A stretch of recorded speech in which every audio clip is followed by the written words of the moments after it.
விசுவாசி தன் சொந்த பலத்தினால, அப்போ இப்படி செய்கிறத தன்னுடைய சொந்த பலத்தினால விசுவாசி செய்ய முடியுமோன்னு சொன்னால் அது ஒரு பொழுதும் முடியாதுன்ற உண்மையை நாம் அறிந்திருக்க வேண்டும். விசுவாசியினுடைய சொந்த பலத்தினால ஒரு பொழுதும் இதனை செய்ய முடியாது. இதை செய்ய முடியாது எண்ணிக்கொள்கிறத இலகுவான விஷயம் என்றதல்ல.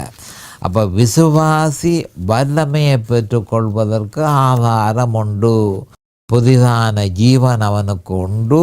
விசுவாசி அந்த பாவத்துக்கு மரித்தேன் என்று எண்ணிக்கொள்ளும் பொழுது புதிதான ஜீவன் தனக்கு தரப்பட்டது என்பதனை அவன் எண்ணிக்கொள்ள வேண்டும். நான் உங்களுக்கு சொல்லியிருந்தேன்.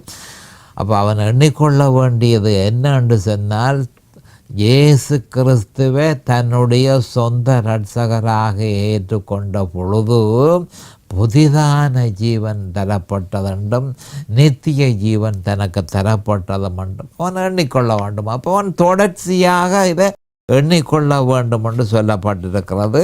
அது நமக்குள் வல்லமையாக செயல்பட்டு நம்மால் செய்ய முடியாத எல்லாவற்றையும் நமக்காக செய்யும். வேறொரு வழியும் நமக்கு இல்லை. நாம் அந்த பாவத்துக்கு மரித்திருக்கிறோம். பரிசுத்த ஆவியானவர் நம்மால் செய்ய முடியாத எல்லாவற்றையும் நமக்கு செய்கிறார். அப்போ இயேசு கிறிஸ்துவை சிலுவையில் அறையப்பட்ட அவரை முற்றும் முழுதுமாக விசுவாசித்து அந்த விசுவாசத்தில் ஒருவன் நிலைத்திருக்கும் பொழுது என்ன நடக்குது என்று சொன்னால், பரிசுத்த ஆவியானவர் செயற்பட தொடங்குகிறார்.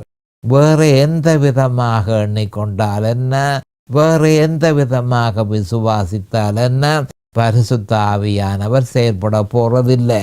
பரிசுத்த ஆவியானவர் செயற்பட போறதா இருந்தால் 1 கொரிந்தியர் 2:2 சொல்லப்பட்ட மாதிரி நாம் விசுவாசத்தை மேற்கொள்ள வேண்டும்.